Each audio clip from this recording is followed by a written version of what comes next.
Emily and I only met yesterday, and we've already had 17 different possible panel discussions. So I'm not completely sure how this is going to go. But I was thinking, having gone to a few of the other sessions, what it is that this is trying to do that is a bit different. And I think that while the policy entrepreneur session and the looking for growth sessions were often targeted at the laws and regulations that you change to free things up and allow sort of entrepreneurialism naturally to arise or to stop bad things from happening, what Emily and I in different waves have spent a lot of our career on are the bits of government where you really do need government to deliver things, schools, hospitals, where the government spends a lot of its money. And in those circumstances, how do you actually get delivery and reform right? And I will introduce myself briefly. Emily, you should introduce yourself. But I thought to start, it would be worth us each giving a few minutes on our own experience, because my introduction to government and public services was in the 2008 to 10 opposition period for the Conservative Party, when all anyone talked about, believe it or not, those halcyon days, was how to share the proceeds of growth and public service reform. And after the Blairite period of starting to introduce some choice and competition in public services, there was a principle and an idea that in schools and in health and in some other areas, there was going to be choice and autonomy for institutions and competition and some standardized metrics. And that was how you were going to drive up quality and introduce entrepreneurship and create power for people. And I delivered that through the free school program in the early 2010s and was part of the broader academy movement. And people will quibble, but if you kind of look back over 10 to 12 years, most people think that was broadly a success. There was some improvement in school standards. It kind of worked. It hasn't been completely destroyed yet by the new government.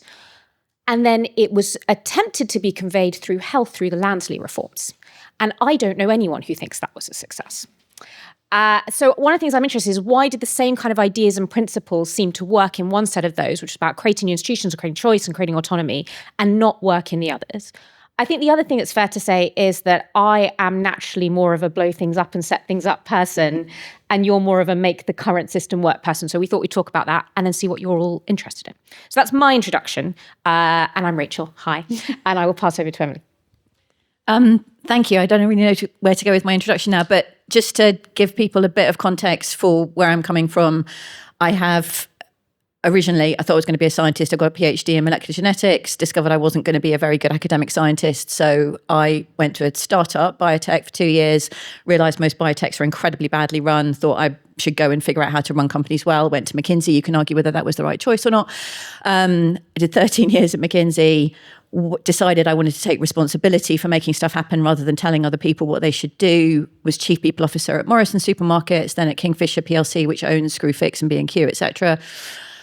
Then got the calling to do public service. So I joined the NHS in November 2017, did 2 different jobs there before the pandemic.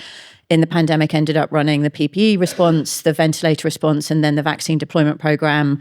Went to number 10 to establish the new version of the delivery unit, back to the NHS for a bit, more delivery unit, and then went back to be chief operating officer of NHS England, which I finished in March. So that's Just a short. I'm quite old.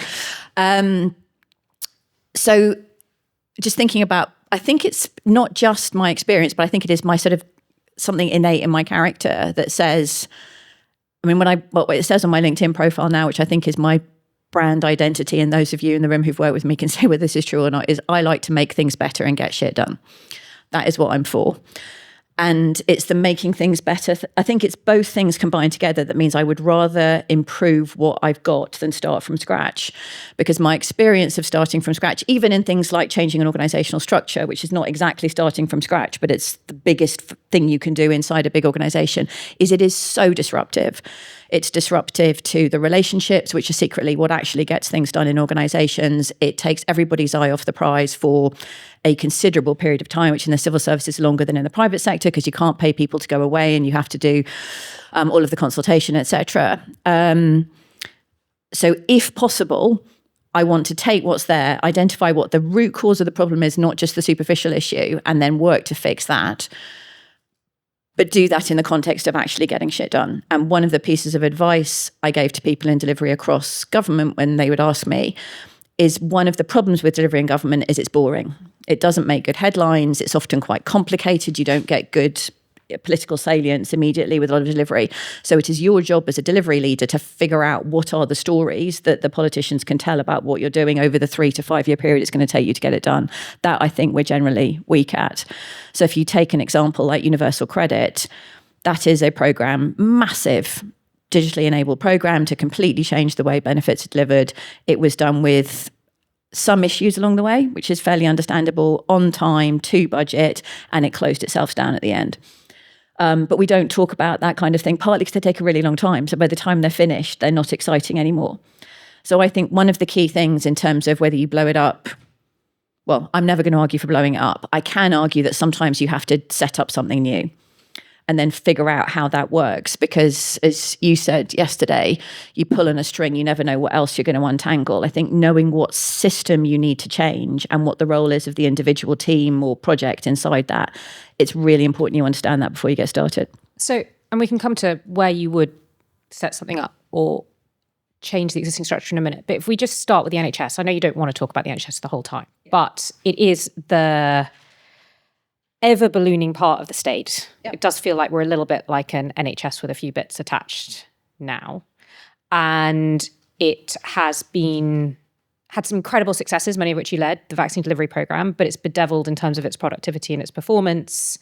And as I said at the beginning, I don't think most people feel like the attempts of reform over the last 10 to 15 years have worked. Mm. So if you go back to the creation of NHS England and that drive, and then all of the structural reforms that were attempted on top of it, what do you think has and hasn't worked? And what lessons can you draw from that on how you make things better and get shit done in government? Okay, quite a big question. Two quick things to start off with. I don't know, I should probably do a show of hands and see what people think. Do people know what percentage of GDP is spent on the NHS, roughly? Anybody want to posit a guess?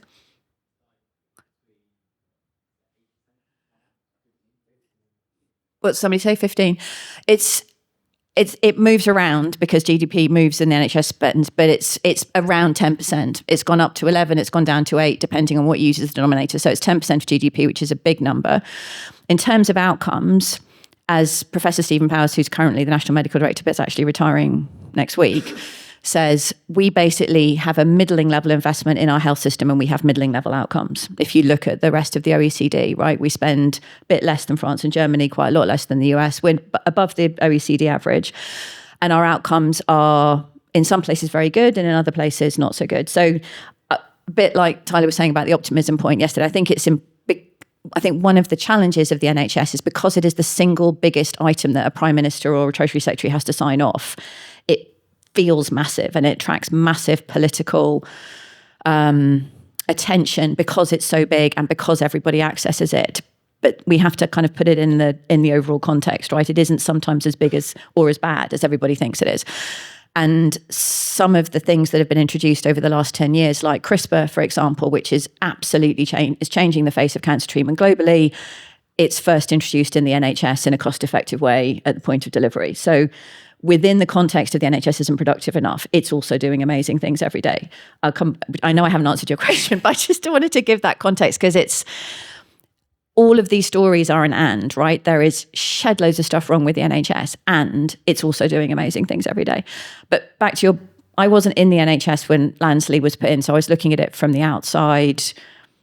Obviously, I'm interested in health, started off thinking I would be in a biotech company for most of my life. But I think the two key things Lansley did had different points and moderate levels, different levels of success. So the idea that you should put commissioning more locally and in the hands of GPs was not in itself a bad idea. But the way it was implemented with no support for the commercial development of GP skills was bananas.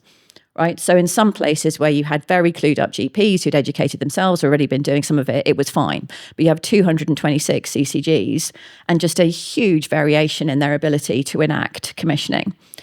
And what I don't see the evidence of, but people here who actually put the policy in place should interrupt me at some point, is that there was thinking about what do you want to commission locally, right? You want to commission, for example, I would argue the right balance of cancer services versus physiotherapy versus mental health treatment. What you're not going to do is decide whether you need a new hospital or not, or make a decision on maternity policy. So it was an all or nothing push of commissioning to those teams without actually equipping them to be successful universally across the country. That was point one. Point two was to separate the political management of the NHS, which should have been in the Department of Health, into this new organisation which would manage the operations.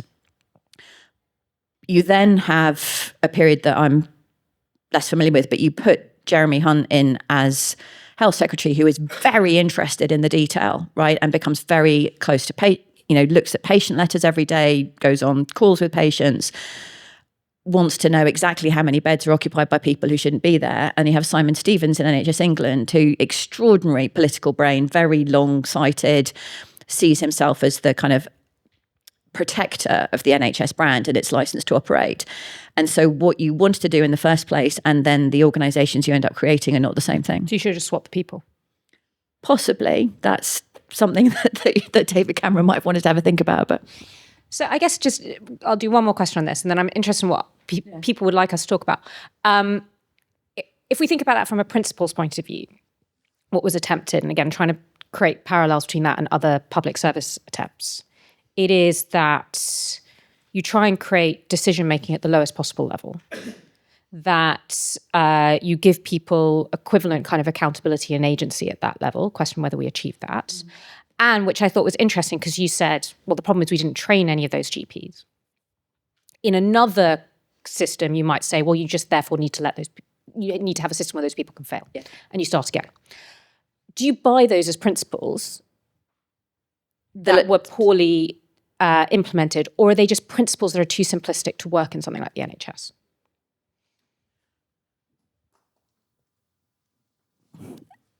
I've already told you that in any and, isn't it? Yeah, okay. In any either or question, I'm going for the and.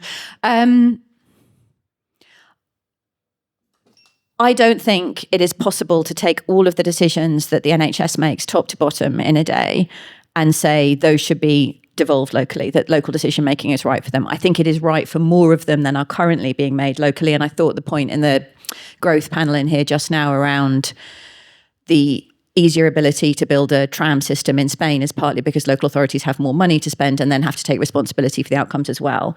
I think one of the things we haven't done in enacting those NHS reforms, I know less in terms of education, is to say you both bear the here's the money and you bear all of the responsibility for what happens to it, because we cannot let a hospital fail. And even individual failure where a patient gets the wrong treatment or whatever is not seen as supportable. So if in a system where an organisation can't fail, I don't see how you do market economics, but I'm not an economist. Thanks. Where you also didn't let them fail, right? So I think it is really attractive as a policy idea. I think but what you needed to do, I actually did a little map because I was thinking about this before, which decisions really should always be made nationally, right? Whether you're going to implement a technology like CRISPR, you need to do the right deal with the pharma company. There is no point doing that 225 times. You won't get the right price. You won't get it implemented everywhere. If you care about postcode lottery, you can't do that. And which decisions should you really be making locally? Like, what is the right balance for my population? So which vaccine you're going to roll out, national decision. How you roll it out in your local community through what delivery items, local community. Can I ask one other question? Because now what we tend to talk about when we are improving government is AI and tech, and it is going to transform. It's basically going to, if we do it right, it will remove all the problems we've been struggling with for the last X decades. And there's a version of that which always sounds to me like, finally we have the tools where 20 people in a room can control the economy effectively or can control X effectively. We've got all the data at our disposal and we can perfectly optimize these systems, and we just need to spread the right technology through, which I instinctively revolt against, but maybe it's true. And there's another version, which is, though, this is yet another example where you can only do this ground up, and therefore you're going to get all the same problems that some people do it and some people don't. There might be a third, you'll probably have an and.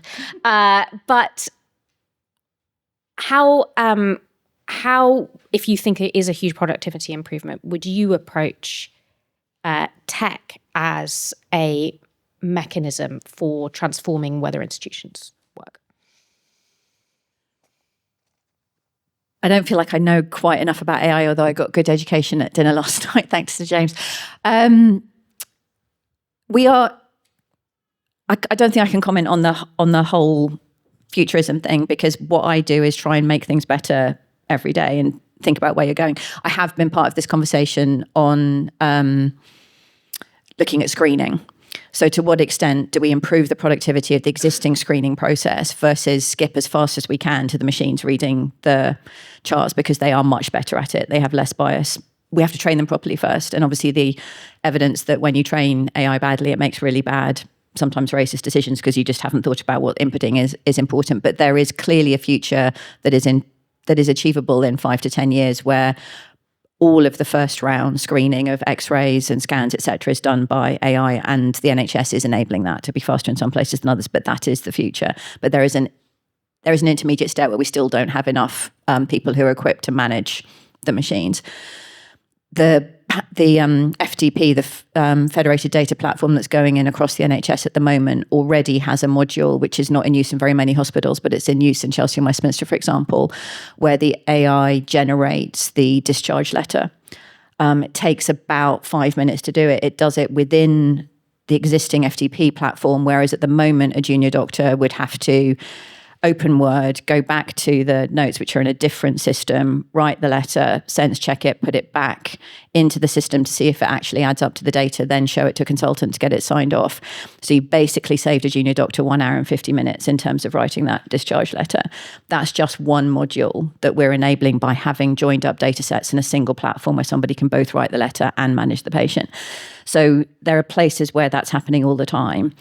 I don't think we're in a position to say, and the operational data generated by one hospital is the equivalent of something like 4 weeks of 24/7 downloads of Netflix films, right, and all the data they contain. That's just one day's data in one hospital. I don't think we're in a position yet where you can sensibly look at all of that data and make predictive decisions about what's going to improve productivity. You have to do it bit by bit. Okay, I'm going to open up. Feel free to ask questions that have nothing to do with what we've talked about so far. I'm interested in what you're interested in. We'll go to the guy at the front and then to Shivani. Hello, really nice to hear positive stuff about FDP and DSOMs. I work for Palantir, so that is great. I wanted to ask, Sam brought up like delays in nuclear regulation earlier, the fact it takes 8 weeks to get a reply. The number one complaint I hear from my colleagues working on the NHS is that it takes a long time and really micro levels to get replies to stuff, sign-offs, takes weeks, in all these like micro ways. And like big delays, the product of like a lot of smaller delays, right? The one person needs to sign off on a data request. I wonder whether you have any thoughts on that. And I think maybe another point about DSOMs is that like version 1 of DSOMs was delivered actually quite a long time ago. And then they spent a year pausing product development, testing it. For anybody else that works in technology, that's kind of crazy, right? Like imagine if you had to ship a version of a product and then pause all development for a year. Imagine trying to get that passed in, that is not how people deliver great technology these days. I think the version that is now like actually delivering results is a version 2. Yeah. And I think like medical device regulation makes it really hard to deliver some of these incredible results that we want to shout about on a panel. So our thoughts about those delays would be really cool. I had a question about the kinds of institutions the two of you think are better suited to take something from being bad to good versus good to great. It seems to me that something disruptive is probably good for bad to good, but building on something that exists already might be the better solution to take something from good to great. But keen to hear what you think. So I'll do the first, and you can add to it, and you can do the second. If I look at education, what are the greatest institutions in schools? They're mostly new. Like the ones that are delivering the most extraordinary results, Michaela's the one that everyone always reads about, but not the only one, are new institutions. And I suspect the reason for that is, A, they tend to be quite small. We haven't really talked about scale in this, but I think that makes a huge difference in what you can do. B, they're able to set a culture from day one that they don't need to try and change, and that there's a self-selection into that. And they're able to be innovative. So I guess my sort of disagreement is that actually if you want great in a system, you probably need to allow new things to emerge. I think your problem then is how do you spread it and scale it? There isn't a second Michaela. No one has, we haven't replicated it across the system. What we've done in the rest of the system is actually broadly go from bad to acceptable in most places. We've killed bad quality. And I think the thing that was never achieved in the school system, which is probably what you need to go from good to great, is to inject that not only sort of alignment of accountability and power, but a sense of responsibility, like a genuine belief through the system that you have agency and are responsible for those results. So that's a long way of saying, actually, I think it's almost the opposite. What I think we've never figured out in any big system in the public services is how you consistently move from good to great. But you may disagree. Yeah, I might do the first one first and come back to that one. I think you can do both with both, but it depends on the environment they're operating in. But let me have a think about that and come back. On your point about the delays, I think there's a lot here to learn from what you can do in a crisis versus what you do in everyday life. I think I will put one of my favourite points I tend to harp on about, which is I think this is where the quite understandable government generally, and particularly Treasury, but not just Treasury, focus on single point accountability for big decisions is very understandable, is actually based on quite old organizational psychology. It hasn't moved for sort of 20, 30 years about we've got to hold individual people accountable. That's not actually how complex organizations work. And all compensation systems are similarly tied to that. We all know paying people bonuses doesn't work. We keep doing it, not in the public sector, but in the private sector. So there's a whole bunch of stuff in here that's related. But that slowness point, the more a decision gets big, the more there becomes bureaucracy around it because individual people know they're going to be held accountable for it. But also it is big and complicated and there's probably 6 points for and 5 points against, and you've got to make sure you've properly litigated them. So I think that is a part of the problem. The other part of the problem is NHS England, which still exists and is still operating, was formed by a combination of shipping civil servants over from the Department of Health and bringing in people from the NHS who tended to be more operational. So you both have civil service type bureaucracy and formal processes in government and operators who don't really understand this process, don't like them and don't tend to engage with them, but actually can't get anything done without them. And when I arrived at NHS England in 2017, having come from the private sector, I was totally bemused by what it took to get stuff done inside the organisation. It didn't make any sense to me, having come from that private sector environment. And so that those controls are there for a good reason. But if you don't like them, you don't really want to operate them, your internal systems haven't been updated for 10 years because nobody's got the time to do it, then decision-making slows down and it's not okay. And that is one of the things that should have been improved. The knowledge sharing internally to NHS England, similarly not good, very siloed. Is it also cost to delay in the sense of yes, if you're shipping a product and you don't do anything for a year, your business is gone? Yeah. What is the actual cost to delay on nuclear regulation or anything for any of the... Or building a hospital, yeah. And the perceived risk of making the wrong decision, like pissing off a local community group, using the wrong concrete, whatever happens to be. So there's cost to action and no cost to delay. Yeah. And I actually did a speech to DFE on delivery earlier this week. And I said to them, one of the things you've got to remember when you're talking about this stuff is not making a decision is in itself a decision. And I think that we undercost the risk of not doing something. I totally agree. I think when I used to do kind of more public stuff, it's like we always talk about the risk of change and we never talk about the risk of the status quo. I think that's absolutely true. Other questions, thoughts? Oh, gosh, lots. 3 in a row there from Will through to, I can't see, is it Poppy? Yeah. Just very interested in both your reflections on like the quality of management within basically the public sector. Yeah, let's do 3 and then we can... Hi, I think my question's a bit more for Rachel, because I read your article on setting up the new schools network, and I was interested to read that you helped local groups fill in their applications, set up new free schools.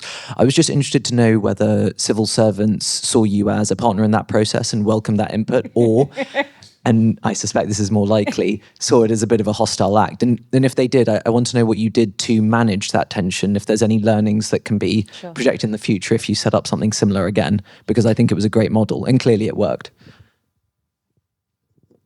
Yeah, I was hoping we could pick up on some of your experience, Emily, during COVID, where lots of the government response was seen as the exemplar of government being able to move fast and do things and work differently. And the perception, at least, is that that has since died and gone back into the system and it's business as usual. Is that true? And if it is, what could we do to retain or revive some of that spirit?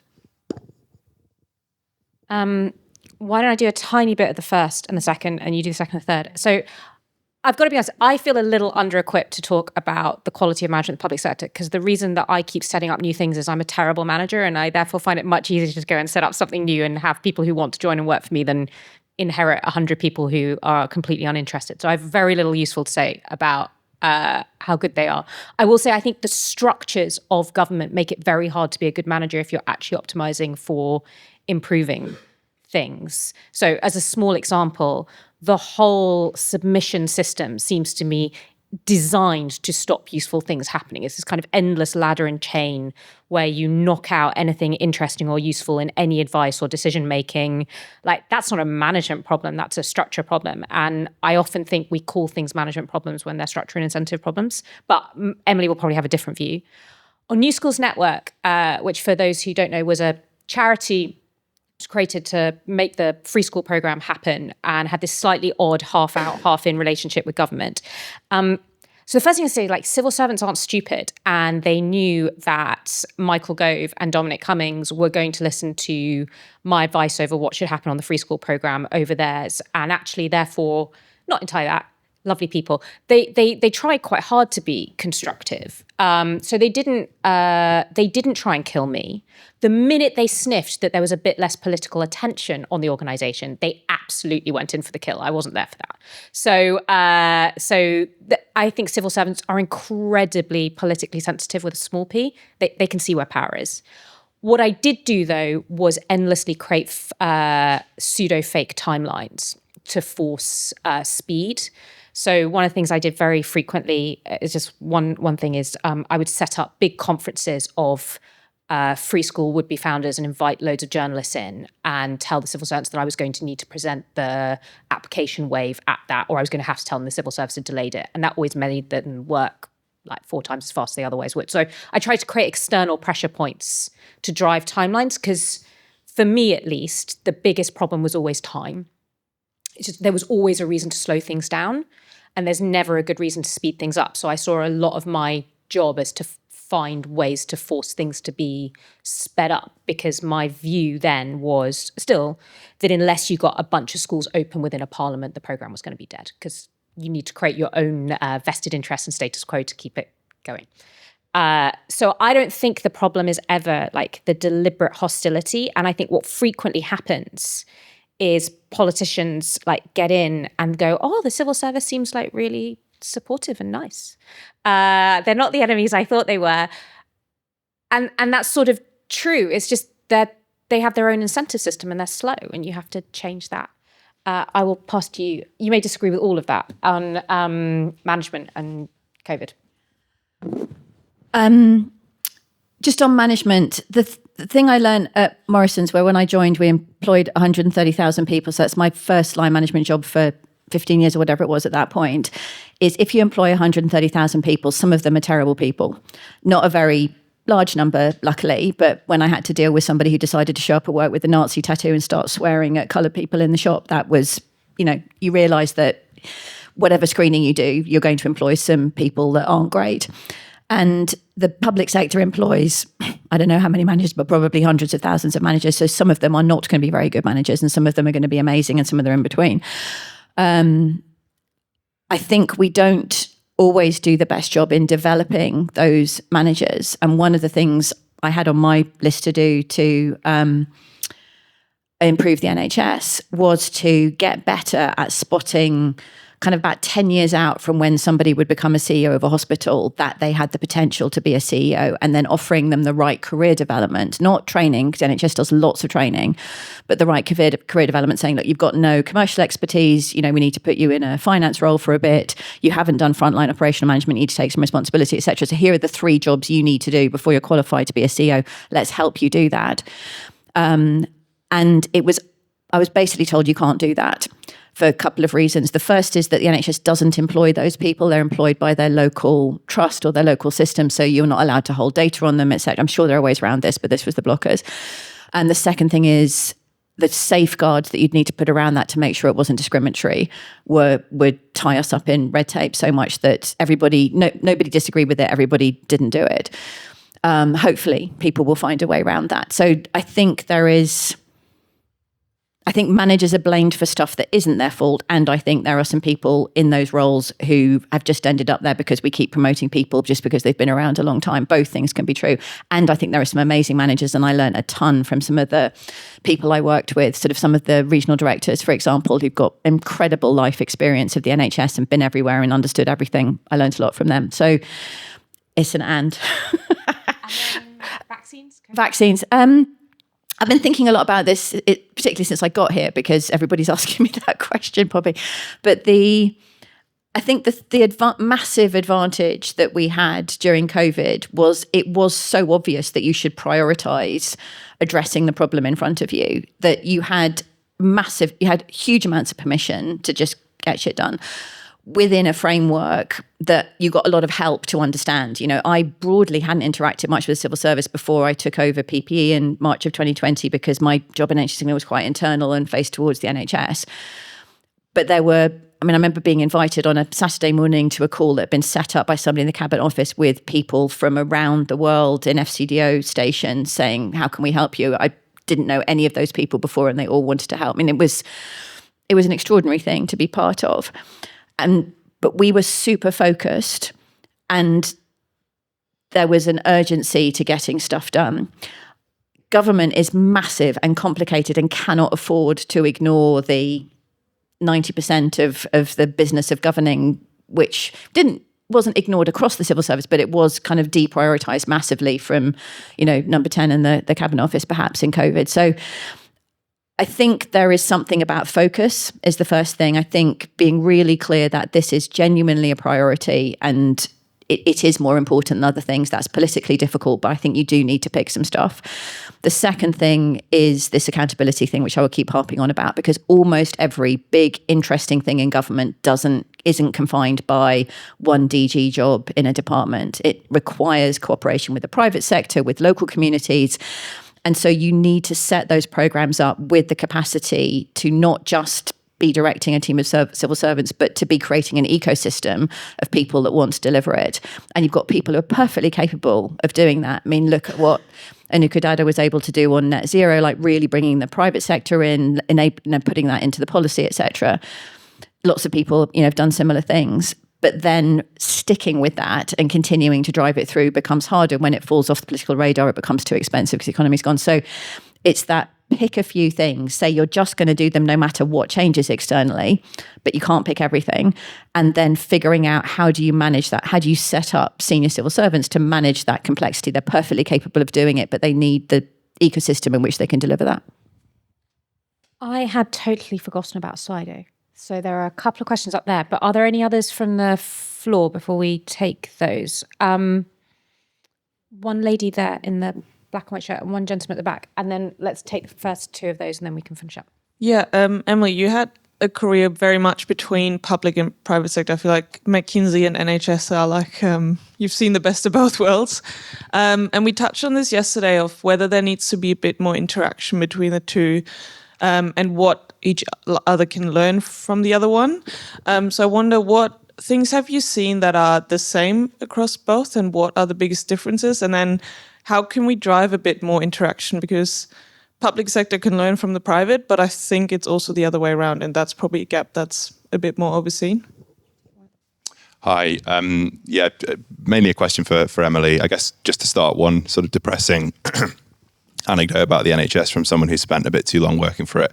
You mentioned junior doctors opening Microsoft Word to do the discharge summaries. At the last 2 London trusts I've worked at, the subscriptions to Microsoft Word have expired, so not been able to open that on the computers. But my question was, you mentioned you would, there are sort of limits to how you would devolve decision-making and spending in the context of healthcare. How do you square that with the divergence between public and private sector productivity and the kind of sense that in the context of the NHS, the operators that are most exposed to sort of market forces are probably those locally, especially kind of primary care providers, GPs? How do you end up with a system where Microsoft Word expires on a set of computers and they can't renew it to write a discharge letter? Like, how would you fix that? that system, that's not. That's like about at least a 5 minutes, 5 minute answer. Just briefly on that,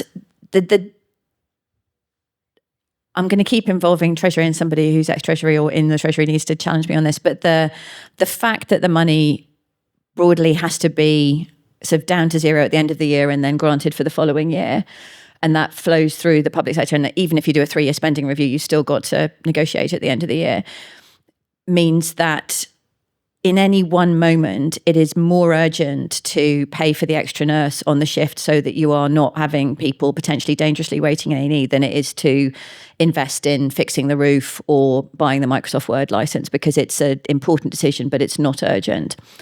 And that's a very simplistic view because NHS managers are better than that at managing money. But that is, and similarly, the investment in giving frontline staff enough capacity to tell you what's wrong, tell each other, don't tell me, tell each other what is wrong with what they're doing and then fix it. You can't do that if there's no spare capacity. You have to have at least an hour, a week to think about how you want to fix stuff. So it's that running everything terribly lean, also staff, frankly, having been at this point tired and having lost hope, and the long-term impact versus short-term decision-making, I think, has been very out of whack. Not that is entirely outside the control of a local CEO, right? But I can see the pressures. You talked about public-private sector.